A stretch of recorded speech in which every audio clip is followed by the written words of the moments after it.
आप सबका स्वागत है बैंक साथी यूट्यूब चैनल पर। आज जो हम पढ़ने वाले हैं वो एक मेमोरी बेस्ड कंटेंट पढ़ने वाले हैं जो कि स्टैटिक अवेयरनेस होने वाला है आरआरबी पीओ और आरआरबी क्लर्क के जो भी एस्पिरेंट जो तैयारी कर रहे हैं 2025 में उनके लिए। तो ये टोटल 4 साल का जो आरआरबी पीओ आरआरबी क्लर्क में जो भी पेपर में करंट अफेयर्स आया है हम उसको एनालाइज करेंगे और उसको समझेंगे कि किस तरह से जो है स्टैटिक करंट अफेयर्स आता है बैंकिंग एग्जाम में। और ऐसा आपको पता होगा कि जो बैंकिंग अवेयरनेस में जो भी क्वेश्चन आते हैं या स्टैटिक बैंकिंग में जो भी क्वेश्चन आते हैं वो रिपीटेबल होते हैं। वो रिपीटेबल कैसे होते हैं आपको पहले क्वेश्चन से समझ आ जाएगा। वो बहुत ज़्यादा रिपीटेबल होते हैं। तो अगर आपने ये वीडियो पूरा पढ़ लिया या तो ये पीडीएफ पूरा पढ़ लिया तो आपको एक ओवरव्यू मिल जाएगा कैसे जो है स्टैटिक करंट अफेयर्स पूछा जाता है, कैसे जो हमारी तैयारी करनी चाहिए। ठीक है, तो विदाउट वेस्टिंग इन टाइम हम स्टार्ट करते हैं। पहले तो बता देना चाहूँगा कि इसको 3 कैटेगरी में बांटा गया है। एक तो स्टैटिक बैंकिंग अवेयरनेस, दूसरा स्कीम रिलेटेड और तीसरा स्टैटिक करंट अफेयर्स के बेस पे जो क्वेश्चन पूछे जाते हैं, ऑर्गेनाइजेशन से क्वेश्चन पूछे जाते हैं वो सारा। तो पहला जो है वो आपको आरबीआई और उसके रेगुलेशंस के ऊपर जितने भी क्वेश्चंस हैं वो मिलने वाले हैं। तो इसमें पहला क्वेश्चन इसमें 2024 में आरआरबी पीओ में पूछा गया था कि अंडर TREDS मतलब ट्रेड रिसीवेबल डिस्काउंटिंग सिस्टम, जिसके अंतर्गत इनवॉइस पे जो भी एमएसएमई हैं उनको डिस्काउंटिंग दी जाती है, तो उसके अंतर्गत कौन सा टैक्स सिस्टम जो है एक्सक्लूड किया गया है, ये क्वेश्चन पूछा गया था आरआरबी पीओ जो पिछले साल हुआ था उसमें। तो इसका आंसर जो था वो जीएसटी था। और अगर TREDS के बारे में बात करें तो अभी एसबीआई क्लर्क का जो एग्जाम हुआ था वहां पे भी इसके ऊपर एक क्वेश्चन आया था कि इंडिया में एज ऑफ मार्च 2025 कितने जो है TREDS हैं। तो इसका आंसर था 5, क्योंकि अभी रिसेंटली 5वां जो है TREDS बना था वो बना था क्रेडेक्स, और बहुत सारे बच्चों ने गलती कर दी। आंसर जो है वो 3 लगा के आ गए। कारण क्या है, क्योंकि वो स्टैटिक करंट अफेयर्स पढ़ के गए थे और स्टैटिक करंट अफेयर्स में 3 लिखा था तो वो 3 लगा के आ गए, बल्कि इसका आंसर था 5। तो ये था क्वेश्चन करंट अफेयर्स से। और आप देख सकते हो कि स्टैटिक बैंकिंग अवेयरनेस से पहले भी TREDS से क्वेश्चन पूछा गया है, और इस साल एसबीआई क्लर्क में जब रिसेंटली एसबीआई क्लर्क का एग्जाम हुआ था वहां पे भी आपसे TREDS से ही क्वेश्चन पूछा गया था। ठीक है, तो इसलिए मैं बोल रहा हूं कि जो स्टैटिक बैंकिंग अवेयरनेस है इसमें आपको जो भी क्वेश्चंस मिल रहे हैं उसको तो पढ़ना ही है, उसको ज़्यादा फोकस करते हुए पढ़ना है। इसके साथ जो दूसरे करंट अफेयर्स है उसको भी इसी तरह से जो क्वेश्चन फॉर्मेट है इसी तरह से पूछा जा सकता है, यही सोच के जो है पढ़ाई करनी है। ठीक है, तो दूसरे क्वेश्चन के बड़े पढ़े तो इसमें पूछा गया था कि कौन सा प्राइवेट बैंक है जिसको लीड बैंक के अंतर्गत नहीं रखा गया है बाय द आरबीआई। ठीक है, तो ये क्वेश्चन पूछा गया था। क्या पूछा गया था, कौन सा जो है प्राइवेट बैंक है जिसको लीड बैंक की तरह नहीं रखा गया है by the RBI. Lead bank क्या होता है, लीड बैंक आरबीआई डिसाइड करता है कोई भी एक बैंक को, वो बैंक जो है उस डिस्ट्रिक्ट में एज अ लीड बैंक काम करता है। मतलब हर एक डिस्ट्रिक्ट में अलग अलग लीड बैंक होते हैं। अब लखनऊ के बारे में बात करें तो मान सकते हो कि लखनऊ में जो है SBI as a lead bank है। वैसे ही कोलकाता के बारे में बात करें तो कोलकाता में जो है आपको UCO bank as a lead bank मिलेगा। तो हर एक डिस्ट्रिक्ट में अलग अलग लीड बैंक्स होती है, और लीड बैंक डिसाइड होती है कि जो बैंक्स के ज़्यादा ब्रांच है उसके हिसाब से, या तो वो बैंक्स जो कि फाइनेंशियल इंक्लूजन करना चाहती है या रूरल डेवलपमेंट में हेल्प करना चाहती है उनको बनाया जाता है एज अ लीड बैंक। तो इस क्वेश्चन में ये पूछा गया था कि कौन सा जो है प्राइवेट बैंक लीड बैंक नहीं है। तो इसका आंसर था आपके लिए HDFC। अगर लीड बैंक के बारे में बात करें तो लीड बैंक ज़्यादा से ज़्यादा आपको जो PSB बैंक्स होती है वही मिलती है। कौन से, जो PSB जो पब्लिक सेक्टर बैंक्स है, 12 हमारे पास अभी पब्लिक सेक्टर बैंक्स हैं, वो एज अ लीड बैंक्स होती है। इसके साथ कुछ प्राइवेट बैंक्स भी होती है, IDFC फर्स्ट बैंक और बाकी भी बैंक्स हैं। तो उसमें से आपको जो आंसर था IDFC फर्स्ट बैंक नहीं, IDBI था। वो IDBI जो है वो भी एज अ लीड बैंक की तरह काम करती है। लेकिन HDFC के बारे में बात करें तो HDFC जो है लीड बैंक की तरह काम नहीं करती। तो इसके लिए क्या करना था आपको, जितने भी लीड बैंक है वो सबका नाम याद रखना था। आई नो कि थोड़ा डिफिकल्ट जरूर है ये सारा का सारा जितने भी लीड बैंक है उसके नाम याद करना, पर स्टैटिक अवेयरनेस के बारे में बात करें तो स्टैटिक अवेयरनेस में ऐसे ही क्वेश्चन पूछे जाते हैं। कभी लीड बैंक पूछ देगा, कभी कमर्शियल बैंक पूछ देगा, कभी पेमेंट बैंक पूछ देगा। ऐसे ही करता रहता है बैंक में जो भी क्वेश्चन आता है स्टैटिक में, कि आपको ऐसी तरह से क्वेश्चन आता है। तो इसलिए आपको पूरा जो भी बैंक है उसको रट्टा मारना पड़ेगा। और अभी से अगर आपने तैयारी चालू कर दी स्टैटिक बैंक अवेयरनेस की तो आपका जो भी करंट अफेयर्स है उसके बिना इंटरप्ट के, बिना जो डिस्टर्ब किए, तो मैंने आपको ऑलरेडी बताया हुआ है पहले भी, करंट अफेयर्स डिस्टर्ब बिना करे आपको स्टैटिक अवेयरनेस जल्दी से जल्दी खत्म करनी है मई तक। मई के एंड तक इसको खत्म कर दो, उसके बाद आपको कभी भी स्टैटिक बैंक अवेयरनेस पढ़ने की जरूरत ही नहीं है। और स्टैटिक बैंक अवेयरनेस के बारे में बात करें, स्टैटिक करंट अफेयर्स की बात करें तो हर साल कम से कम 5 से 6 क्वेश्चन इसमें हर साल ही आते हैं। बैंकिंग से कुछ 2 से 3 होते हैं, बाकी स्टैटिक जो करंट अफेयर्स रहते हैं वहाँ से आपको 1 से 2 मिल जाएगा, और स्कीम से 2 से 3 हर साल जो है क्वेश्चन आते हैं हर एक एग्जाम्स में। अगर RRBPO के बारे में बात करें, RRB क्लर्क के बारे में बात करें, तो यहाँ पे ज़्यादा फोकस होता है एग्रीकल्चर में, एग्रीकल्चर में ज़्यादा फोकस होता है इनका। उसके बाद जो स्कीम्स रहती है, जो रूरल डेवलपमेंट स्कीम्स रहते हैं, वहाँ पे इनका ज़्यादा फोकस रहता है। ठीक है, तो स्कीम्स ज़्यादा से ज़्यादा कवर करना और एग्रीकल्चर जो भी रिलेटेड चीज़ें उसको पढ़ते हुए जाना है स्टैटिक बैंकिंग अवेयरनेस में, इवन करंट अफेयर्स में भी। ठीक है, तो तीसरा क्वेश्चन जो पूछा गया है वो RRBPO 2022 में आया गया था। इसमें पूछा गया था कि which organization is directly regulated by RBI।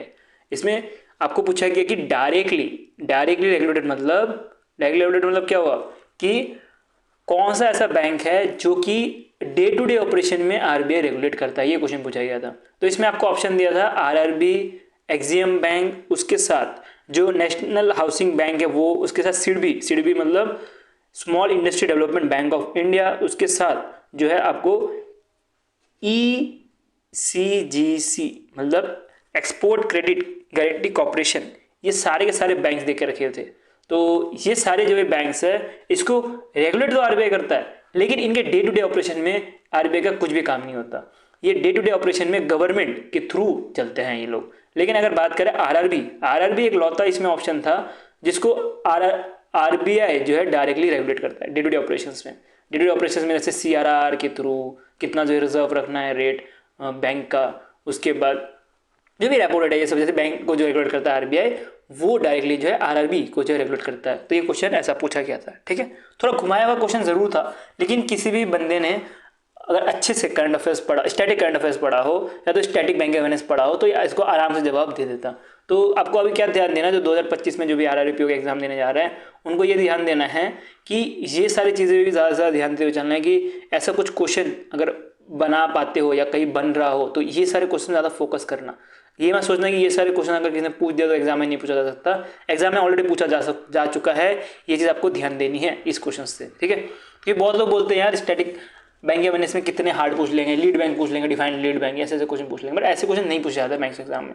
Bank exam में तो डिफिकल्ट क्वेश्चन पूछा जाता है, और डिफिकल्ट क्वेश्चन के बारे में बात करें तो नेक्स्ट क्वेश्चन भी आपको इसी तरह से मिल जाएगा। आपको बैंक एग्जाम में ये नहीं पूछेगा शेड्यूल्ड कमर्शियल बैंक क्या होता है, आपको ये पूछेगा कौन सा बैंक जो शेड्यूल्ड कमर्शियल बैंक के अंतर्गत नहीं आता एज पर RBI रेगुलेशंस। तो ये देखो, पहले तो आपको लीड बैंक के ऊपर क्वेश्चन पूछा था कौन सा लीड बैंक नहीं है इसमें से, उसके बाद पूछा कि कौन सा जो है क्लासिफाइड है as a scheduled commercial bank. तो आपको पता होगा शेड्यूल्ड कमर्शियल बैंक बहुत सारे हैं, PSB में ही हमारे पास 12 है, ऊपर से प्राइवेट में भी बहुत सारे शेड्यूल्ड कमर्शियल बैंक हैं अंडर द RBI एक्ट 1934 के अंतर्गत। तो आपको बताना था कि इसमें से कौन सा बैंक जो है वो लिस्टेड है, ये क्वेश्चन पूछा गया था। ठीक है, तो इसके बारे में बात करें तो RRB क्लर्क 2022 में जो है इसके ऊपर क्वेश्चन आए थे। ठीक है, तो हमने देख ली 4 क्वेश्चन जो बैंकिंग एंड रेगुलेशन से आए थे। अब कुछ एब्रीविएशन मतलब फुल फॉर्म्स के थ्रू भी क्वेश्चन आते हैं RRB में बहुत ज़्यादा। ठीक है, बात करें पिछले साल 2024 के बारे में बात करें, 2024 में इतने नहीं आए थे, लेकिन 2023 के बारे में बात करें तो वहाँ पे बहुत सारे फुल फॉर्म से क्वेश्चन आए थे, इवन 2022 में भी आए थे।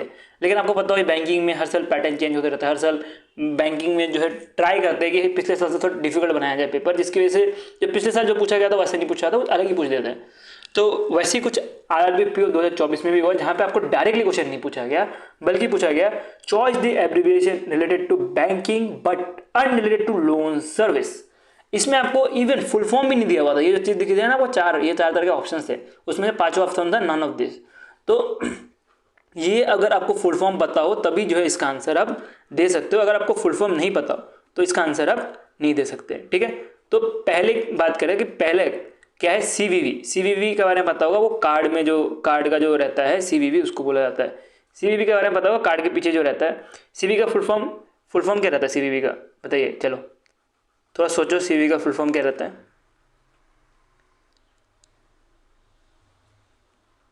देखो मैं ये बताया था यार, अभी आपको याद ही नहीं आ रहा होगा। CVV का मतलब होता है card verification value. CVV credit card या तो डेबिट कार्ड के पीछे रहता है। उसके बाद LTV, अगर किसी भी पर्सन को ये नहीं पता हो LTV क्या होता है, वो तो भाई कंफ्यूज होकर उधर ही अपना माथा घुसाने लग जाएगा एग्जाम में। LTV मतलब होता है loan to value. Loan to value निकाला जाता है कि लोन कितना दिया जाए जो उसकी वैल्यू है उसके बेसिस पे, जो प्रॉपर्टी की वैल्यू है उसके बेसिस पे कितना लोन दिया जाए, या उसकी जो वेहिकल है उसके बेसिस पे कितना लोन दिया जाए, ये डिसाइड होता है लोन टू वैल्यू में। अब केसीसी का फुल फॉर्म किसी को नहीं पता होगा तो कैसे बता देगा क्या होता है केसीसी? तो केसीसी का फुल फॉर्म होता है किसान क्रेडिट कार्ड। और तीसरा जो है ईएमआई, ईएमआई के बारे में सबको पता होगा बट इसका फुल फॉर्म नहीं पता होगा, तो कोई इशू नहीं, फुल फॉर्म नहीं पता होता उधर तब भी। लेकिन ईएमआई का क्या फुल फॉर्म होता है? इक्विटेड मंथली इंस्टॉलमेंट, तो ईएमआई का ये फुल फॉर्म होता है। अगर आप देखो जो एलटीवी है जो कि लोन टू वैल्यू है, इसका मतलब तो डायरेक्टली पता लगे लोन के रिलेटेड था।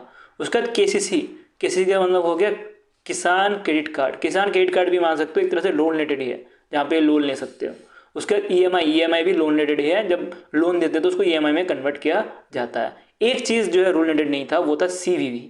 तो आरआरबी 2024 में जो है आपको यहाँ से क्वेश्चन पूछा गया था, जो कि डायरेक्टली एब्रीविएशन से तो नहीं पूछा गया था कि इसका फुल फॉर्म क्या है ये बताओ, बल्कि आपको शॉर्ट फॉर्म में देके ये पूछा गया था कि कौन सा जो सर्विस बैंक रिलेटेड नहीं है।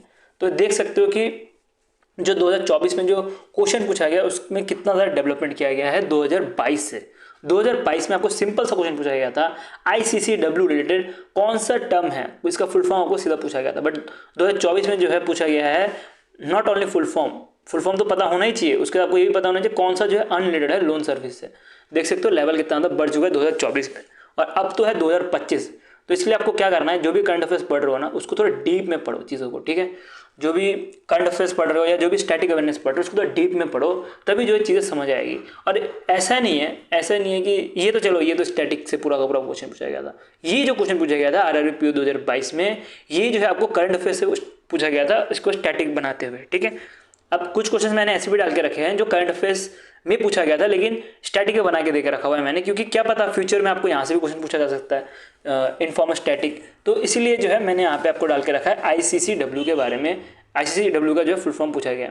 अब आईसीसीडब्ल्यू का फुल फॉर्म क्या होता है? इंटरपोर्टेबल कार्ड कार्डलेस कैश विड्रॉ।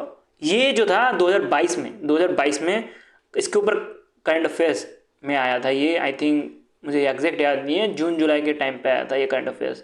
उसके ऊपर ये जो है ये क्वेश्चन पूछा गया है इसका फुल फॉर्म। तो ये करता क्या था, ये आपको पता होगी, अब आपको एटीएम कार्ड लेके जाने की जरूरत नहीं पड़ती, आप क्यूआर कोड स्कैन करके ओटीपी के थ्रू भी जो है एटीएम से कैश निकाल सकते हो।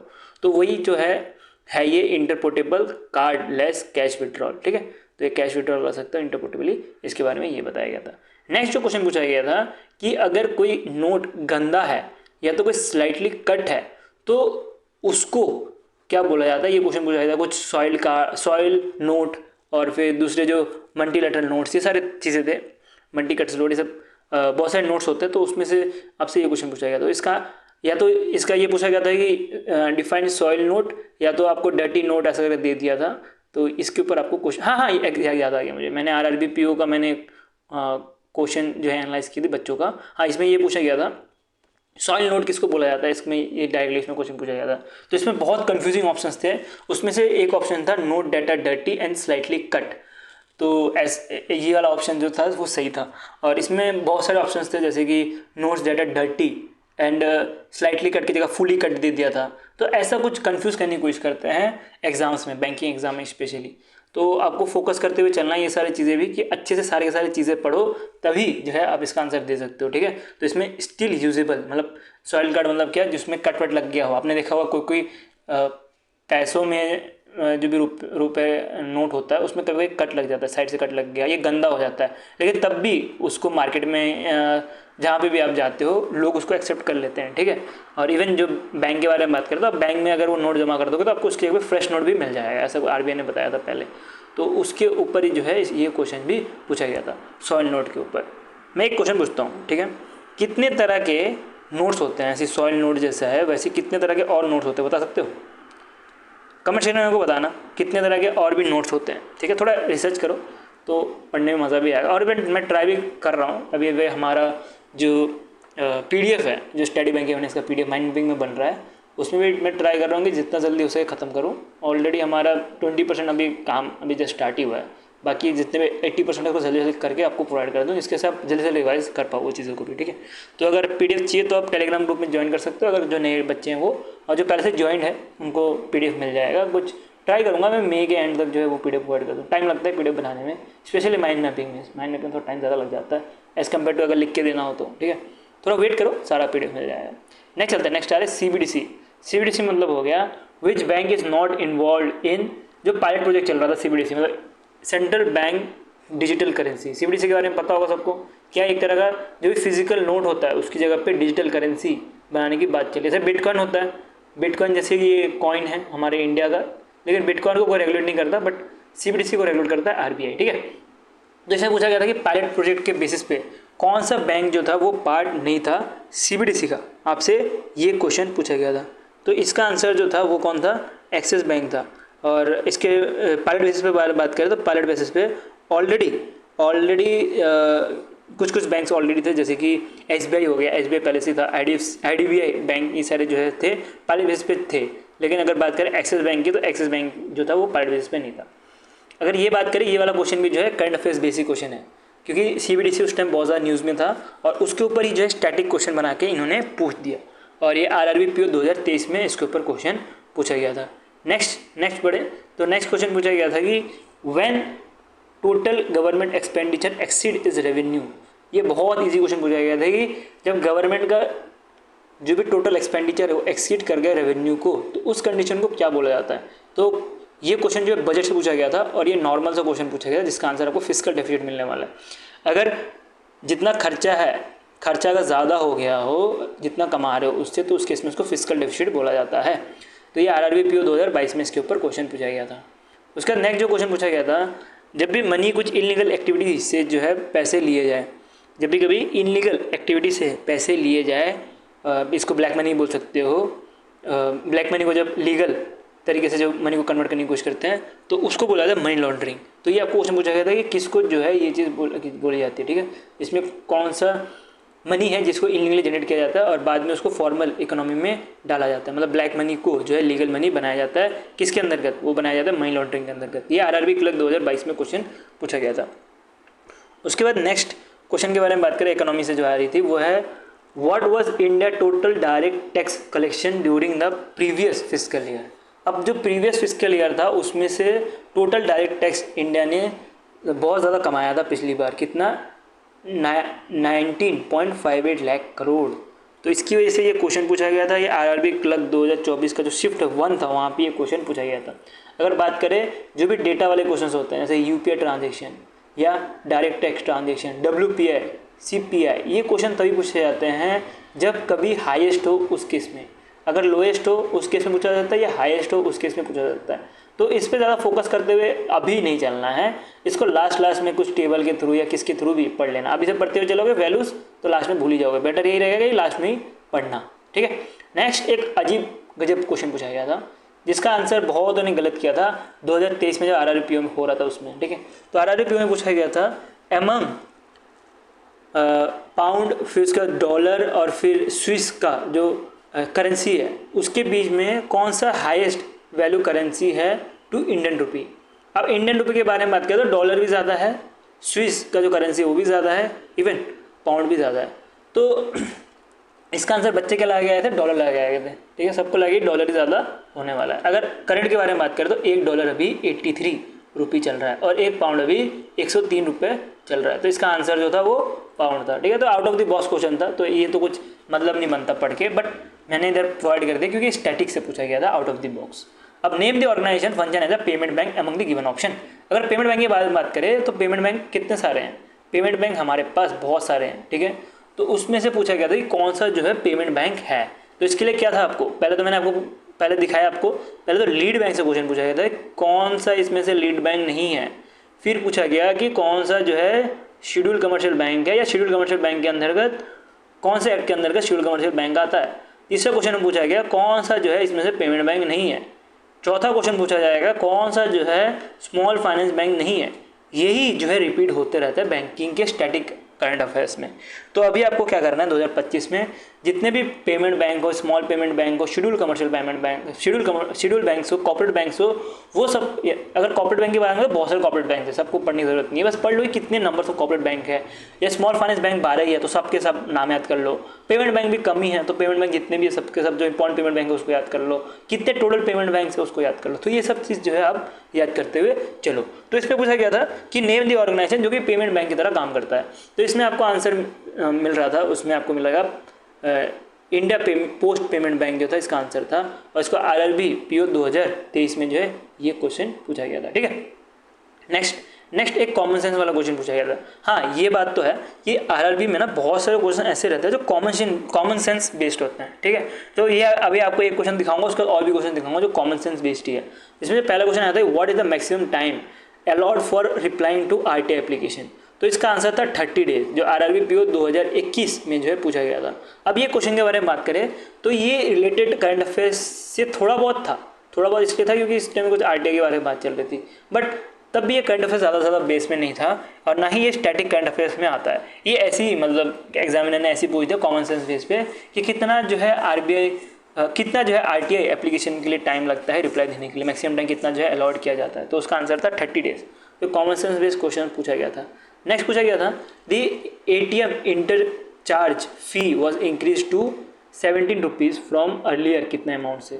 तो ये वाला क्वेश्चन जो था ये करंट अफेयर्स बेस्ड था, करंट अफेयर्स से पूछा गया था, लेकिन मैंने स्टैटिक में अभी डाल के रखा हुआ है बिकॉज अगर फ्यूचर में आपको क्वेश्चन पूछा गया तो वो स्टैटिक के अंतर्गत आएगा। तो अगर बात करें कि इंटरनेट ATM इंटरचार्ज फी जो था वो इंक्रीज कर दिया 70 रुपये से, पहले जो था वो 15 रुपये रखा गया था। ठीक है, अगर अभी के टाइम पे आपका क्वेश्चन पूछा जाए कि ATM का इंटरचार्ज फी कितना रखा गया है तो आपका आंसर होना चाहिए 17 रुपये रखा गया है। नेक्स्ट स्टैटिक क्वेश्चन देखें तो वो आया था when an ATM run out of cash, जब ATM का कैश खत्म हो जाए तो उस कंडीशन को क्या बोला जाता है, ये क्वेश्चन पूछा गया था RRB PO 2021 में। आप देखोगे तो बहुत ज़्यादा फर्क है। 2021 में जो था वो बहुत इजी क्वेश्चन पूछे गए थे, लेकिन 2024 के क्वेश्चन देखे जाए तो बहुत मतलब डिफिकल्ट होते जा रहे हैं। ठीक है, तो इसीलिए जो है थोड़ा मतलब जो भी पढ़ रहे हो थोड़ा डिटेल में चीज़ें पढ़ते हुए चलो। और अगर आप बताना कि अगर आपको पूरा का पूरा पेपर ही चाहिए RRB PO का तो वही मैं प्रोवाइड कर दूँगा 2021 से लेकर 2024 तक। आप बता देना अगर चाहिए होगा तो मैं आपको वही प्रोवाइड करवा दूँगा। लेकिन अभी बात करें स्टैटिक के बारे में तो ये वाला क्वेश्चन आपको ध्यान देना है कि कभी भी अगर कैश रन आउट हो गया तो उस केस में बोला आता है कैश आउट। तो ये सारे जो सिंपल टर्म्स हैं ये पहले पूछे जाते हैं बट अभी नहीं पूछे जाते। नेक्स्ट जो पूछा गया था कि RBI का न्यू अकाउंटिंग ड्यूरेशन क्या है आफ्टर द रिफॉर्म। तो ये थोड़ा करंट अफेयर्स बेस्ड था, तो इसका आंसर आपको फाइनेंशियल ईयर मिलेगा अप्रैल से लेकर मार्च जो था इसका आंसर था। नेक्स्ट चलता है, नेक्स्ट पूछा गया था स्मॉल फाइनेंस बैंक के ऊपर क्वेश्चन कि कितने जो है स्मॉल फाइनेंस है 2021 के हिसाब से। अब 2021 के हिसाब से जो था वो 11 स्मॉल फाइनेंस बैंक था, बट अभी के टाइम पे जो है 12 स्मॉल फाइनेंस बैंक है आफ्टर यूनिटी जो है स्मॉल फाइनेंस बैंक ऐड होने के बाद लिस्ट में। ठीक है, तो ये RRB क्लर्क 2021 में जो है इसके ऊपर क्वेश्चन पूछा गया था। नेक्स्ट क्वेश्चन पूछा गया था what is the minimum equity ratio two maintain small finance bank status. तो स्मॉल फाइनेंस बैंक को जो है कितना कैपिटल इक्विटी रेशियो रखना पड़ेगा मिनिमम। तो बैंक्स के लिए अलग होता है, स्मॉल फाइनेंस बैंक के लिए अलग रहता है, तो सारे के सारे जितने भी बैंक्स रहते हैं उन सब के लिए अलग अलग रहता है। तो इसमें आपको पूछा गया था कि स्मॉल फाइनेंस बैंक के लिए कितना रहेगा। तो स्मॉल फाइनेंस बैंक के लिए जो रहता है वो 15% रहता है, ये चीज़ आपको ध्यान देनी है। तो ऐसा आपको अभी पूछ सकता है पेमेंट बैंक के लिए बताओ कितना रहता है, ठीक है, उसके बाद पूछ सकता है कमर्शियल बैंक के लिए बताओ कितना रहता है। तो ये सारी चीज़ जो है आपको याद रखते हुए चलना है, कितना जो है हर एक चीज़ का रेशियो या तो परसेंटेज, ये सारी चीज़ें रहती है। ठीक है, और ये सब चीज़ें तभी पढ़नी है आपको जब आपका करंट अफेयर्स हो जाए या तो करंट अफेयर्स कुछ इम्पैक्ट ना हो। स्टैटिक के लिए जो है करंट अफेयर्स को इम्पैक्ट मत करना, क्योंकि स्टैटिक में बात करें तो सिर्फ 4 से 5 क्वेश्चन के बीच में ही आता है और सारा का सारा कवरेज जो है करंट अफेयर्स का ही होता है। इवन करंट अफेयर्स में आप जहीं से भी कहाँ से भी करंट अफेयर्स पढ़ रहे हो कुछ फर्क नहीं पड़ता, मेरे से पढ़ रहे हो या दूसरे से पढ़ रहे हो, तो करंट अफेयर्स में स्टैटिक भी कवर्ड रहता ही है नीचे, तो उसके लिए अलग से पढ़ने की ज़रूरत नहीं पड़ती। पर तब भी कुछ करंट अफेयर्स ऐसे, कुछ स्टैटिक अवेयरनेस क्वेश्चन ऐसे होते हैं जो कि पूछ लिया जाता है। जैसे ये कैश आउट वाला पूछा गया था, ये ऊपर वाला जो क्वेश्चन दिख रहा है आपको कैश आउट ही पूछा गया था, तो ऐसे कभी कभी पूछ लिया था। तो ये सारी चीज़ें पढ़ने के लिए जो है आपको अलग से स्टैटिक करंट अफेयर्स भी पढ़ना बहुत ज़रूरी है। और स्टैटिक करंट अफेयर्स पढ़ोगे तभी जो चीज़ समझ आएगी, और तभी जो है करंट अफेयर्स जो पढ़ोगे तब चीज़ें और ज़्यादा अच्छे से समझ आएगी। ठीक है, अब सॉवरेन ग्रीन बॉन्ड के बारे में बात करें। सॉवरेन ग्रीन बॉन्ड किसी बंदे को नहीं पता तो कैसे आंसर दे सकता, कैसे जो है करंट अफेयर्स समझ सकता है, वो तभी समझ सकता है या तो कोई टीचर ने समझाया हो या तो जो PDF प्रोवाइड कर रहा है वो समझाया हो। तो ये चीज़ है कि इसलिए जो है स्टैटिक करंट अफेयर्स पढ़ना बहुत ज़रूरी है, नॉट ओनली कि एग्जाम में जो है क्वेश्चन आते हैं उसके लिए, बल्कि आपको चीज़ समझने के लिए भी करंट अफेयर्स के लिए। तो इससे पूछा गया था कि what is the minimum investment in sovereign green bond, sovereign gold bond. Sovereign gold bond क्या होता है, ये ऐसे बॉन्ड होते हैं जो कि लिंक्ड होता है सीधे गोल्ड से, गोल्ड के प्राइस से। गोल्ड का प्राइस इंक्रीज करेगा तो ये बॉन्ड का प्राइस भी इंक्रीज करेगा, गोल्ड का प्राइस डिक्रीज करेगा तो ये बॉन्ड का प्राइस भी डिक्रीज करेगा। तो जो भी पर्सन ये बॉन्ड लेता है वो मान सकते हो कि गोल्ड ले रहा है विदाउट इस फिजिकल प्रेजेंस के बिना जो है गोल्ड ले रहा है, क्योंकि जो भी पैसा है गोल्ड का अगर इन्वेस्ट करना हो, गोल्ड में बहुत लोग इन्वेस्ट करते हैं, तो वो सोवरेन ग्रीन बॉन्ड में इन्वेस्ट कर सकते हैं, जिसमें जो लिक्विडिटी है वो भी जल्दी आती है, इवन जो डिप्रिसिएशन है वो भी नहीं होती। अगर आप कोई गोल्ड लेके आते हो तो वो अगर 2 साल 3 साल के बाद उसमें आपको कम वैल्यू मिलेगी एज़ कम्पेयर टू जो अभी मिल रही थी। लेकिन अगर सोवरेन ग्रीन बॉन्ड के बारे में बात करें, अगर गोल्ड का प्राइस बढ़ा होगा तो जो गोल्ड बॉन्ड है इसका भी प्राइस बढ़ेगा। मिनिमम पूछा गया था कि मिनिमम कितना इन्वेस्ट कर सकता है कोई पर्सन, तो उसका आंसर था 1 ग्राम। तो 1 ग्राम जो है मिनिमम सोवरेन ग्रीन बॉन्ड में इन्वेस्ट कर सकते हैं। आरआरबी क्लर्क 2021 में जो है इसके ऊपर क्वेश्चन आए थे। नेक्स्ट जो क्वेश्चन आया था, which service are covered under the RBI reimbursement scheme. तो ये भी करंट अफेयर्स बेस्ड क्वेश्चन है, उसमें एम्बर्समेंट बहुत ज़्यादा चल रहा था, तो इसके ऊपर पूछा गया था कि कौन सा जो है एम्बर्समेंट, आरबीआई का जो एम्बर्समेंट स्कीम है उसके अंतर्गत आता है। तो इसके अंतर्गत सारे के सारे आते थे, ऑल ऑफ द उसका आंसर था। इसमें ऑप्शन आपको बैंकिंग एम्बर्समेंट, एनबीएफसी एम्बर्समेंट, डिजिटल ट्रांजेक्शन एम्बर्समेंट और ऐसे और भी एक और ऑप्शन दिया था, मुझे याद नहीं है। तो इसका आंसर जो था ऑल ऑफ द अबव था, एक नन ऑफ द अबव था शायद। तो इसमें आरआरबी क्लर्क 2021 में जो है ये क्वेश्चन भी पूछा गया हुआ है। अब स्कीम रिलेटेड देखते हैं, स्कीम रिलेटेड आपको कैसे तैयारी करनी चाहिए, स्टैटिक करंट अफेयर्स या जो स्कीम्स के क्वेश्चन आते हैं वो कैसे आता है आरआरबी और आरआरबी क्लर्क में। अगर बात करें, पहला जो क्वेश्चन आ रहा है वो मनरेगा की तरफ से आ रहा है, जिसके अंतर्गत रूरल एम्प्लॉयमेंट दी जाती है। तो किसी भी पर्सन को या किसी भी स्टूडेंट को ये पता हो कि रूरल एम्प्लॉयमेंट अपॉर्चुनिटी कौन से स्कीम के अंतर्गत दी जाती है, तो उसका आंसर वो सीधा का सीधा दे देता, मनरेगा। ये आरआरबी पीओ 2024 का क्वेश्चन है, अब बहुत ईजी क्वेश्चन था। और अब अगर देखो जो भी स्कीम के क्वेश्चन आते हैं, मैं आगे और भी दिखाऊंगा, जो भी स्कीम्स के क्वेश्चन होते हैं उसमें ज़्यादा से ज़्यादा बैंक का फोकस होता है उसके ऑब्जेक्टिव पूछना, मोस्टली फोकस करता है ऑब्जेक्टिव, बाद में वो मिनिस्ट्री या तो उसके अंदर जो डिटेल है वहाँ पे जाता है। तो ज़्यादा से ज़्यादा फोकस करना है पहले तो जो भी स्कीम है उसकी ऑब्जेक्टिव को समझने की। नेक्स्ट ही क्वेश्चंस के बारे में बात करते हैं। आरआरबी क्लर्क 2024 शिफ्ट में पूछा गया था, जिसके अंदर पूछा गया था कि मेन ऑब्जेक्टिव क्या है दीनदयाल अंत्योदय योजना का, जो कि नेशनल रूरल लिवलीहुड मिशन के अंतर्गत आता है। मेन ऑब्जेक्टिव पूछा गया था, तो इसमें बहुत सारे ऑप्शंस थे।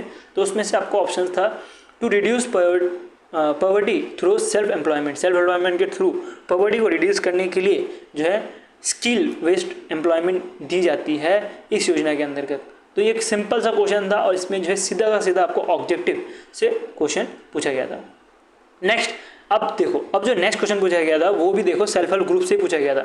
2022 में आरआरबी क्लर्क 2022 में सेल्फ हेल्प ग्रुप के अंदर पूछा गया था कि कौन सा मिशन के अंतर्गत ये आता है सेल्फ हेल्प ग्रुप। ठीक है, तो अगर किसी ने भी प्रीवियस ईयर पढ़ा हो, जैसे कि अभी आप पढ़ रहे हो मेरे से 2025 में जो भी एग्जाम की तैयारी कर रहा है, तो उसने पढ़ लिया कि सेल्फ हेल्प ग्रुप में एक क्वेश्चन आया था, मैं सेल्फ हेल्प ग्रुप का A to Z पढ़ लेता हूँ जो भी चीज़ें हैं। उसके बाद दीनदयाल योजना के ऊपर क्वेश्चन आया था, तो इसके ऊपर भी जो भी क्वेश्चन है मैं उसको पढ़ लेता हूँ अच्छे से।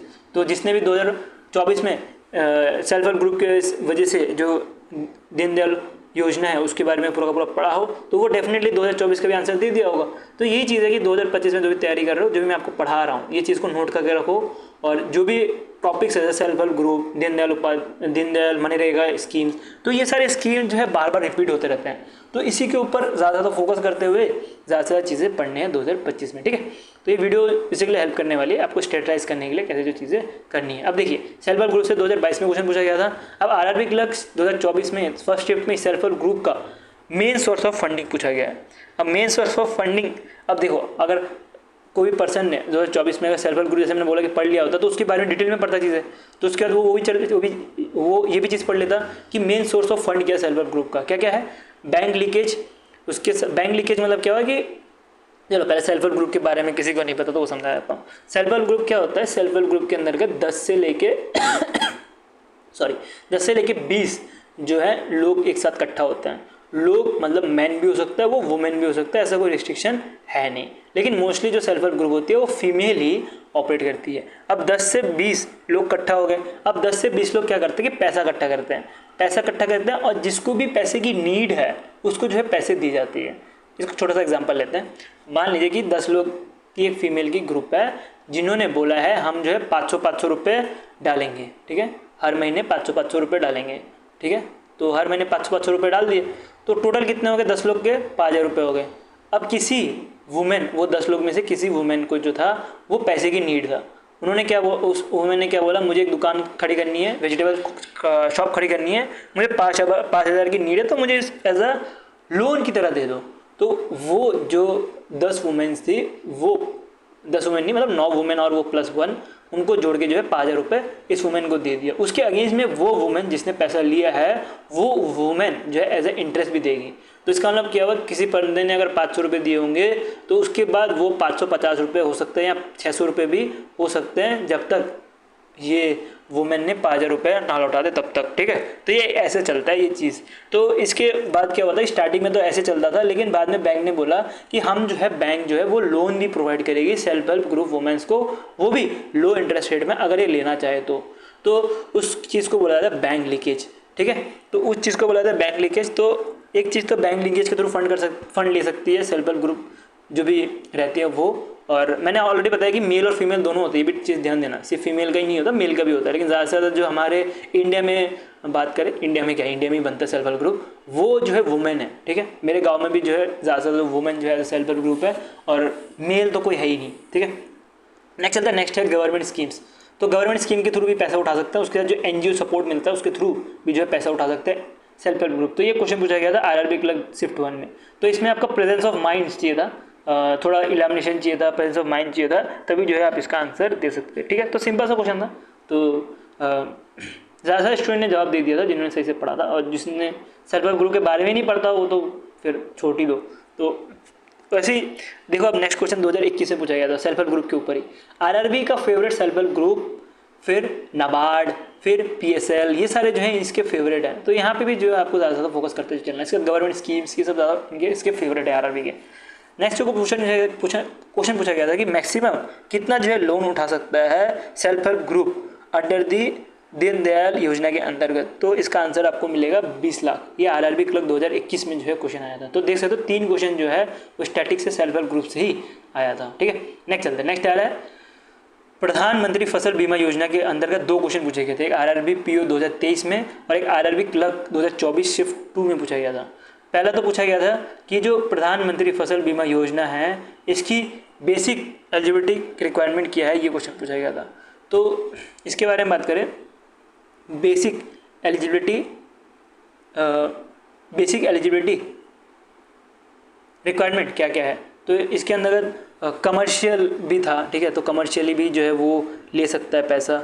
उसके साथ जो लैंड ओनर सर्टिफिकेट के थ्रू भी जो है एलिजिबल हो सकता है इसके अंतर्गत, और इसके अंतर्गत कुछ परसेंटेज भी दिए जाते हैं, ठीक है। तो वो सारे क्वेश्चंस भी जो है अब फ्यूचर में पूछे जा सकते हैं, ठीक है। तो इसलिए ध्यान देना है कि अगर फसल बीमा योजना आ गया तो आपको ध्यान देना है कि कौन कौन इसमें एलिजिबल है, क्या इसका ऑब्जेक्टिव है, कौन सी मिनिस्ट्री है, उसके साथ कितना कितना पैसा ये प्रोवाइड करता है, ये सब कुछ जो आपको ध्यान देते हुए चलना है चीज़ों को, ठीक है। तो ये तो हमने बात कर ली फसल बीमा योजना के बारे में। अब फसल बीमा योजना के अंतर्गत ही पूछा गया था कि कौन सा इनिशिएटिव लिया गया है। तो फसल बीमा योजना ये आपको पूछा गया था कि सॉइल हेल्थ कार्ड कौन से स्कीम के अंतर्गत आता है, ये क्वेश्चन पूछा गया था। तो इसका आंसर आपको फसल बीमा योजना मिलता। ये RRB क्लर्क 2024 शिफ्ट 2 के अंतर्गत इसको पूछा गया था, ठीक है। तो क्या पूछा गया था कि सॉइल हेल्थ कार्ड इनिशिएटिव कौन से मेजर स्कीम के अंतर्गत लिया गया, तो इसका आंसर था फसल बीमा योजना के अंतर्गत लिया गया था। फसल बीमा योजना के अंतर्गत जैसे नाम से पता लग रहा है कि इंश्योरेंस देने का काम करता है, जो भी क्रॉप्स रहते हैं उनको इंश्योरेंस देने का काम होता है फसल बीमा योजना के अंतर्गत, ठीक है। तो इसके अंतर्गत ही पूछा गया था कि कौन कौन से इनिशिएटिव इसके अंतर्गत लिए गए हैं, ये चीज़ भी आपको ध्यान देते हुए चलना है। नेक्स्ट चलते हैं। नेक्स्ट पूछा गया है name the scheme launch for welfare of the girl child in India. अब देखो यार, ये वाला क्वेश्चन ना बहुत अच्छा पूछा गया था। क्यों? क्योंकि अगर बात करें तो गर्ल चाइल्ड ऑफ इंडिया के ऊपर जो है बहुत सारी स्कीम लॉन्च किए गए हैं, लेकिन आपको ऐसा कुछ जैसे यहाँ पे देख के तो इजी लग रहा होगा, सुकन्या समृद्धि योजना, ये इसके ऊपर क्वेश्चन पूछा गया है, इसका ये आंसर होने वाला है। यहाँ पे देख के तो आपको बहुत इजी लग रहा होगा, ठीक है। 1 मिनट देना, थोड़ा पानी पी लूँ, ठीक है।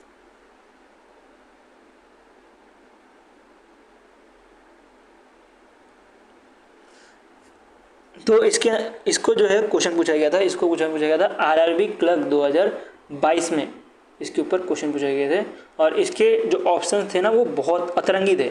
अभी तो इजी लग रहा है कि वेलफेयर ऑफ चाइल्ड गर्ल के लिए जो है सुकन्या समृद्धि योजना लॉन्च किया गया है, बट इसके अंतर्गत बेटी बचाओ ऐसा कुछ दे दिया हो, ठीक है। तो और उसके साथ श्री शक्ति योजना दे दिया हो। उसके साथ अगर आपके उसके साथ बात करें और कौन से स्कीम्स रहते हैं, जैसे national scheme for incentive to girl for secretary education, ये सारे ऑप्शन दे दिया हो तो आप लोग पूरा कन्फ्यूज होगा क्या आंसर होना चाहिए इसका, और आप बोलोगे यार गलत का आंसर, अच्छा आंसर छोड़ देता हूँ आगे बढ़ता हूँ। तो वैसे ये क्वेश्चन था जिसमें आपको वेलफेयर ऑफ गर्ल चाइल्ड के ऊपर क्वेश्चन पूछा गया था, कैसे जो है इनको फाइनेंशियली जो है स्टेबलाइज किया जा सकता है, तो इसके ऊपर एक क्वेश्चन पूछा गया था। तो इसका आंसर था सुकन्या समृद्धि योजना के अंतर्गत किया जा सकता है। नेक्स्ट जो है क्वेश्चन पूछा गया था कि identify the pension scheme design for senior citizen by the government of India, ये भी आरआरबी क्लर्क 2022 में पूछा गया था। ये सेम टाइप के क्वेश्चन थे दोनों के दोनों, ठीक है, दोनों के दोनों सेम टाइप के क्वेश्चन पूछे गए थे। तो इसमें भी जो था क्वेश्चन का जो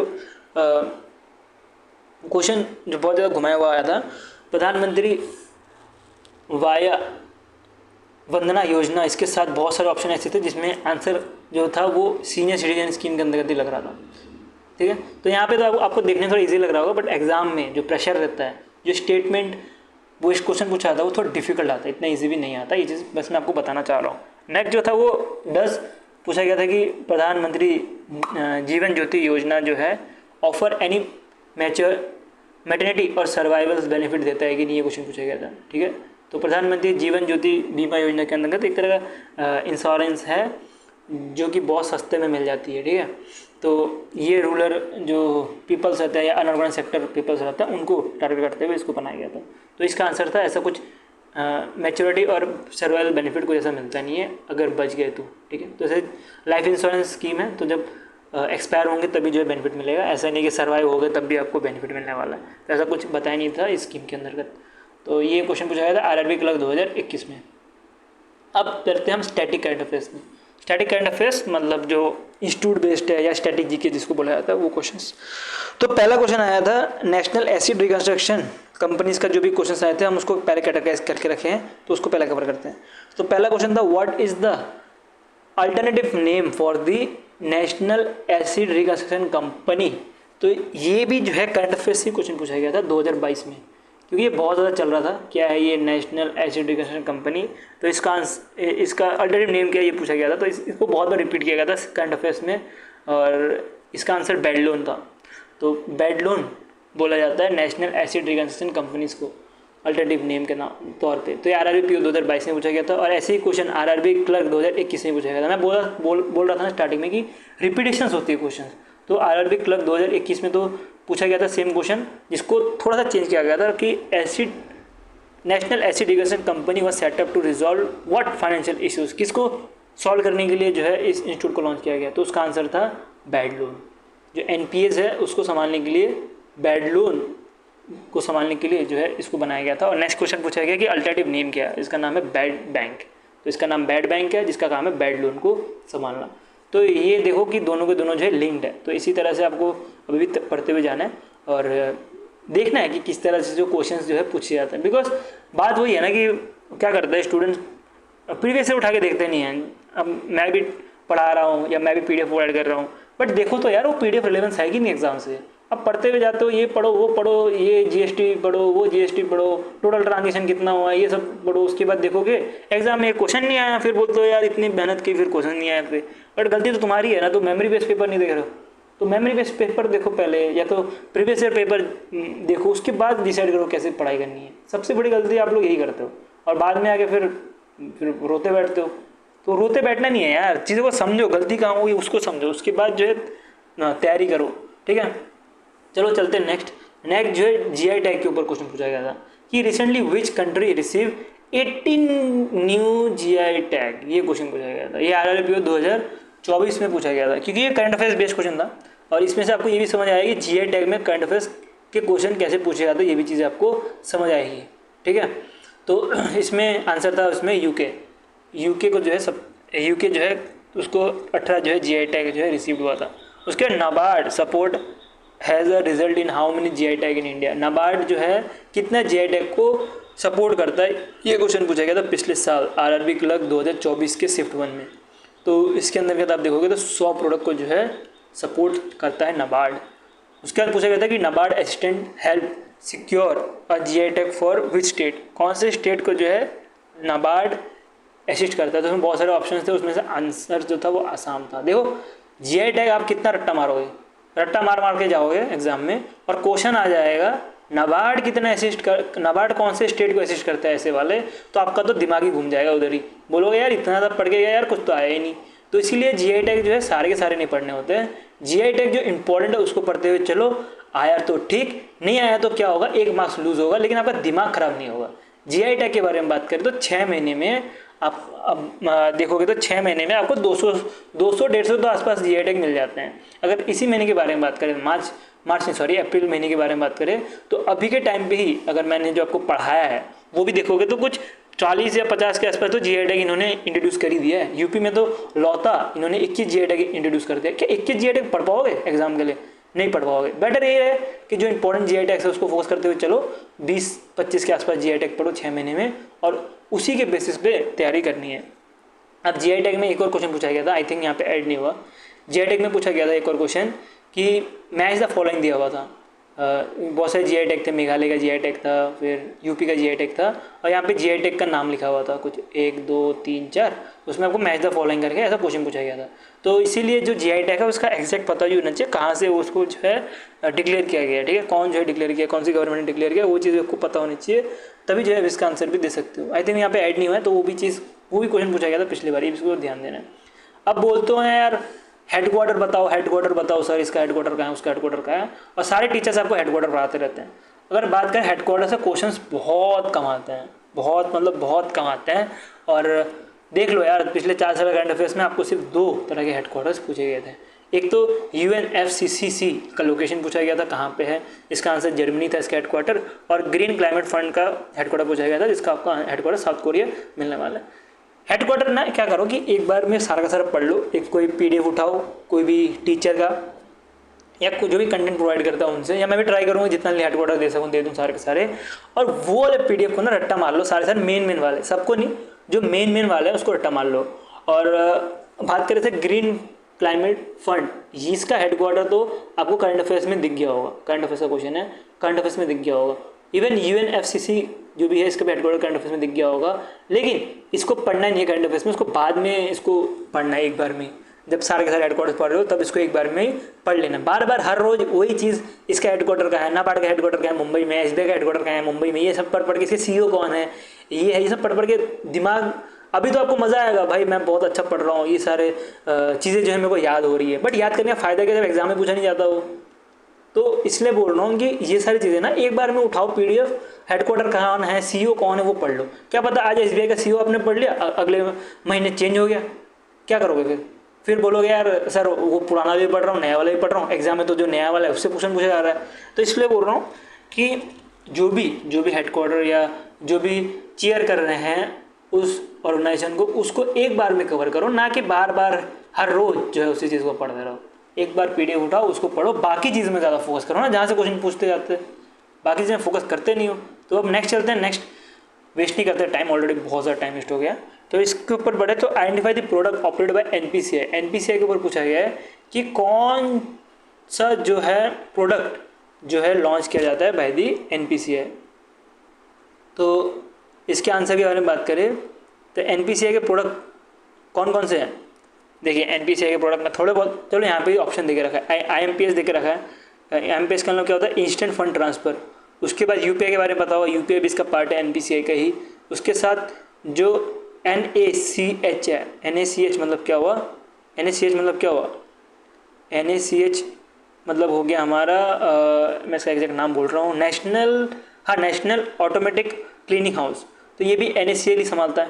ई रुपी भी NACL ही संभालता है। रुपे क्रेडिट कार्ड जो है वो भी NPCI संभालता है। NACL बोल रहा था क्या मैं, NPCI संभालता है। इसके साथ दूसरी चीज़ें भी हैं जो NPCI संभालता है, जैसे कि फास्टैग भी जो है NPCI संभालता है। उसके साथ IMPS का मैंने full form instant money transfer बोल दिया। इंस्टेंट मनी ट्रांसफ़र ही बोल सकते हो, या तो इमीडिएट पेमेंट सर्विस भी रहता है, ठीक है। UPI के बारे में पता होगा, UPI भी संभालता है। और उसके साथ जो आधार एनेबल पेमेंट सर्विस सिस्टम है वो भी संभालता है। उसके बाद भारत बिल पेमेंट सिस्टम वो भी संभालता है। उसके बाद भारत QR कोड जो है वो डेबिट कार्ड के थ्रू जो है इसको यूज़ किया जाता है। तो पहले इसको ज़्यादा यूज़ किया जाता था, बट अब यूज़ नहीं किया जाता, तो इसको भी संभालता है। उसके बाद नेशनल फाइनेंशियल स्विच इसको भी संभालता है, ठीक है। और नेट बैंकिंग तो संभालता ही है। तो ये बहुत सारे प्रोडक्ट है जो कि NPCI के अंतर्गत आते हैं। तो उसमें से आपको क्वेश्चन पूछा गया था कि इसमें से कौन सा जो है ऑपरेट किया जाता है बाय द NPCI। तो इसका आंसर था ऑल ऑफ द अबव। तो अगर फ्यूचर में ऐसा कभी क्वेश्चन आ गए तो इसके ऊपर ध्यान देना। ये RRB PO 2023 में पूछा गया था। नेक्स्ट कुछ out of the box question, ठीक है।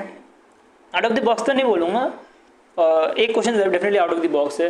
जैसे कि ये आपको सभा पूछा गया था, जो कि पॉलिटिक्स बेस्ड क्वेश्चन है। ये RRB क्लर्क 2024 के शिफ्ट 1 में क्वेश्चन पूछा गया था। अब बताओ यार, बैंकिंग का एक स्टूडेंट है, वो बैंकिंग का स्टूडेंट ये सोच के जा रहा है एग्जाम में कि मेरे को करंट अफेयर से क्वेश्चन पूछा जाएगा, मेरे को स्टैटिक करंट अफेयर से पूछा जाएगा, वो मोस्टली बैंक रिलेटेड होगा, और आपको क्वेश्चन पूछ दिया जाए पॉलिटी से, तो वो कैसा लगेगा। तो जो बैंक एग्ज़ाम जो RRB क्लर्क का 2024 में फर्स्ट शिफ्ट में हुआ था, तो ये इधर सिचुएशन बन गई थी कि भाई बंदों का दिमाग खराब हो गया था कि भाई हम तो पढ़ के ये हैं, पूछ क्या रहा है ये। तो ये क्वेश्चन थोड़ा SSC टाइप में हो गया। इवन बात करेगी SBI क्लर्क की भी, वहाँ पे भी चीज़ें जो है ज़्यादा SSC साइड में चली गई है। तो मुझे क्या लग रहा है, ये मेरा अपना प्रेडिक्शन है, मैं क्या बोलता गलत भी हो सकता हूँ, बैंकिंग अब थोड़ा शिफ्ट हो रहा है SSC के साइड पे। देखा जाए तो वो थोड़ा ट्राई कर रहा है कि SSC जैसे फालतू क्वेश्चन पूछता है, कितना दूर जो है फिश मारने के लिए जा सकते हैं, जो इकोनॉमिक जोन है उससे, तो ये सारे क्वेश्चन जो है अब बैंकिंग भी पूछने लगा। प्लूटो वाला भी एक क्वेश्चन आया था कुछ अजीब से SBI क्लर्क का। तो ये पहले SSC क्वेश्चन पूछता था, बट अब ऐसे फालतू क्वेश्चन बैंकिंग में पूछ रहा है। तो क्या पता फ्यूचर में बैंकिंग में थोड़ा SSC वाले क्वेश्चन भी थोड़ा ज़्यादा दिखने मिले फ्यूचर में, क्योंकि SBI क्लर्क के बारे में बात करें तो वहाँ पे भी क्वेश्चन बहुत सारे दिखे थे। इवन RRB क्लर्क के बारे में बात करें तो यहाँ पे भी अपने को एक क्वेश्चन दिख गया है, और वैसे और भी क्वेश्चन पूछे गए हैं। तो इसीलिए थोड़ा इसके ऊपर थोड़ा ध्यान देना, ठीक है। मैं ये नहीं बोल रहा कि आपको पॉलिटिक्स जाके पढ़ना है या ज्योग्राफी जाके पढ़ना है, अभी जो पढ़ रहे हो उस पर ज़्यादा फोकस करो, करंट अफेयर्स पे, क्योंकि ज़्यादा से ज़्यादा क्वेश्चन वहीं से आएंगे, लेकिन तब भी थोड़ा बहुत तो ध्यान देना पड़ेगा अपने को, ठीक है। नेक्स्ट चलता है। नेक्स्ट आ रहा है एक वाइल्ड लाइफ सेंचुरी से क्वेश्चन पूछा गया था, और ये हॉलीडे नहीं है, हॉलीडे वाइल्ड लाइफ सेंचुरी पूछा था। ये कहाँ पे है, ये इसका आंसर वेस्ट बंगाल था। ये भी out of the box question था, क्योंकि अगर बात करें कि मोस्टली नेशनल पार्क से क्वेश्चन पूछा जाता है, वाइल्ड लाइफ सेंचुरी से पूछा जाता है, बट जो इंपॉर्टेंट रहता है वही से पूछा जाता है, बट ये कुछ अलग ही पूछ दिया। RRB क्लर्क 2024 के जो शिफ्ट था वहाँ पे। नेक्स्ट क्वेश्चन पूछा जाए तो नेक्स्ट क्वेश्चन पूछा गया था फेस्टिवल के ऊपर। मैच द फॉलोइंग था, कौन सा फेस्टिवल कहाँ पे बनाया जाता है। तो ये कुछ ऑप्शन दिए हुए थे, राजस्थान की बंडी, फिर मेघालय का जो चेरी ब्लॉसम, ये सारे जो इसके आंसर थे। ये भी RRB क्लर्क 2024 में पूछा गया था। थोड़ा आउट ऑफ द बॉक्स थोड़े क्वेश्चन थे RRB क्लर्क में। कुछ मिसलेनियस क्वेश्चन या तो कॉमन सेंस क्वेश्चन भी बोल सकते हैं, ये पूछा गया था। जैसे कि what is the name of Apple virtual assistant software. तो ये तो आपको कई करंट अफेयर्स में मिला नहीं था, ना ही ये स्टैटिक करंट अफेयर्स का पार्ट है। ये ऐसे कॉमन नॉलेज में पूछा गया था, जिसका आंसर मैक्सिमम लोगों ने दे दिया था सीरी। ये RRB PO 2024 का क्वेश्चन है। उसके बाद पूछा गया था which city in India is famous known as diamond city. अब डायमंड सिटी जो था, ये भी क्वेश्चन देखा जाए तो SSC बेस्ड क्वेश्चन है, ये इधर पूछ दिया गया था। तो इसका आंसर था सूरत। डायमंड सिटी किसको कहा जाता है, सूरत को कहा जाता है। नेक्स्ट क्वेश्चन पूछा गया था which state is associated with folk dance. ये फोक डांस वाला क्वेश्चन, ये भी थोड़ा ऐसे टाइप का क्वेश्चन पूछा गया था, और ये भी RRB क्लर्क 2024 में पूछा गया। जो भी अतरंगी क्वेश्चन है वो RRB क्लर्क 2024 में पूछे गए थे, जहाँ पे SSC थोड़ा लग रहा था ऐसे टाइप क्वेश्चन पूछा गया, ठीक है। तो इसका आंसर बिहार था, ठीक है। नेक्स्ट चलते हैं। नेक्स्ट आ रहा था विच प्लेटफॉर्म व्हाट्सएप, इंस्टाग्राम और फेसबुक को कौन ओन करता है। तो इसका आंसर मेटा था। तो इसका आंसर तो बहुत लोगों ने दे दिया था, कॉमन सेंस वाला क्वेश्चन था ये भी। उसका पूछा था नेम दी और company conferred with Maharatna status by the Indian government. तो किस किस को जो है महारत्न स्टेटस दिया है, ये क्वेश्चन पूछा गया था। हाँ, एक चीज़ ध्यान रखना कि जैसे कितने रत्न होता है, महारत्न होता है, नवरत्न होता है, मीन रत्न होता है। मीन रत्न के अंतर्गत भी दो होते हैं, मीन रत्न के अंतर्गत कैटेगरी A कैटेगरी B, ऐसे दो तरह के रत्न हैं। तो मीन रत्न के अंतर्गत बहुत सारे मीन रत्न होते हैं, तो वहाँ से क्वेश्चन कभी नहीं पूछेगा आपको। महारत्न के बारे में बात करें तो महारत्न अभी कितने हैं, अभी जो रिसेंट डेटा है उसके हिसाब से 26 महारत्न है, जिसमें 2 रेलवे के जो है महारत्न ऐड हुए, ठीक है। तो जब रेलवे के महारत्न ऐड हो गए तो वहाँ से क्वेश्चन पूछा सकता है। महारत्न की आपको पूछा जा सकता है कि महारत्ना कैसे बना जा सकता है, महारत्ना बनने का क्या क्या बेनिफिट है। तो ये सारी चीज़ें आपको ध्यान देनी है। नवरत्न भी ज़्यादा नहीं है, नवरत्न भी कम ही है। एयरपोर्ट अथॉरिटी ऑफ इंडिया के ऊपर पिछली बार क्वेश्चन आए थे नवरत्न के ऊपर। तो ऐसे क्वेश्चन आते हैं एग्जाम्स में, बैंक के एग्जाम में, नवरत्न ये सब नहीं। तो ये सब में कवर करते जाना। मणिरत्न बहुत सारे, तो उसको कवर मत करना, बहुत है, पागल हो जाओगे पढ़ के। अगर न्यूज़ में आ रहा होगा करंट अफेयर्स में तभी इसको कवर करना है, नहीं तो इसको छोड़ते हुए ही जाना है। नेक्स्ट जो क्वेश्चन पूछा गया था, ये पूछा गया था जोडियो से। जोडियो जो फैशन ब्रांड है, इसको कौन ओन करता है, ये क्वेश्चन पूछा गया था। तो ये भी क्वेश्चन जो है करंट अफेयर से रिलेटेड था, क्योंकि जोडियो के बारे में बात करें तो इन्होंने कुछ खरीदा था, शायद से स्टैक खरीदा था टाटा ने कुछ, तो उसकी वजह से या बढ़ाया था, तब उसकी वजह से न्यूज़ में आया था। तो इसका आंसर जो था वो टाटा ग्रुप था। ये आरआरबी क्लर्क 2023 में आया हुआ क्वेश्चन है। एक चीज़ ध्यान देना, एक नोट दे के रखा हुआ है कि ये जो PDF है ये बेस्ड है real RRB pure RRB clerk के एग्जाम के बेस पे। बट कुछ क्वेश्चन ऐसे हो सकते हैं जो कि स्टेटमेंट बेस्ड हो या तो कुछ डिटेल में पूछा गया हो, जो कि मैंने यहाँ पे आपको थोड़ा सिंपलेस्ट फॉर्म में देकर रखा है, जिससे आपको समझने में हेल्प हो। ठीक है, इवन मेरे को जो भी क्वेश्चन है ओरिजिनल क्वेश्चन नहीं है, टेंशन लेने की जरूरत नहीं है, रियल क्वेश्चन नहीं है, बट कुछ जो है क्वेश्चन स्टेटमेंट वाइज डेफिनेटली थे, तो उसको मैंने थोड़ा छोटा करके दे दिया, जिसकी वजह से पढ़ने में भी हेल्प हो, समझने में भी हेल्प हो। ठीक है, उसके बाद बात करें कि ये वाला PDF के बारे में, तो ये वाला PDF अगर आपको चाहिए तो मेरे टेलीग्राम ग्रुप में मिल जाएगा। इवन आपको कंटेंट अगर माइंड मैपिंग फॉर्म में पढ़ने में हेल्प होती हो तो आप देख सकते हो, माइंड मैपिंग फॉर्म में अगर पढ़ पाते हो और उससे आपको ज़्यादा स्कोर कर पाते हो तो वो भी आपको उसका भी PDF मिल जाएगा इसी टेलीग्राम ग्रुप में। ठीक है, लेकिन डिस्क्रिप्शन में रहेगा, वहाँ से भी जा सकते हो टेलीग्राम ग्रुप में, वहाँ से डाउनलोड कर सकते हो PDFs। ठीक है, और अगर बात करें बैंक साथी ग्रुप की, तो हमने ऑलरेडी SBI क्लर्क की बात करें तो 25+ क्वेश्चन हमारे यहाँ से आए, 30 के आसपास हर एक शिफ्ट में आए थे। लेकिन सेकंड शिफ्ट के बारे में बात करें 10 तारीख का, उसमें जो है 25 के आसपास क्वेश्चन आए थे। और RRB clerk, RRB PO, IPS clerk, ये सब के बारे में बात करें, आरआरबी क्लर्क के बारे में बात करें 25+ पिछली बार आए थे, और IPS क्लर्क के बारे में बात करें 37 आए थे, और IPS PO के बारे में 35 क्वेश्चन आए थे। तो आप देख सकते हो कि माइंड मैपिंग फॉर्म में कंटेंट पढ़ने के बाद भी इतने सारे क्वेश्चन हमारे कंटेंट से ही फंस जाते हैं। तो अगर आपको चाहिए होगा तो बैंक साथी जो ग्रुप है ज्वाइन कर सकते हो, और वीडियो अच्छा लगा लाइक कर देना। ऐसी कंटेंट देखते रहना, सब्सक्राइब चैनल। अभी के लिए मैं इतना रहते हैं, thank you watching for this video.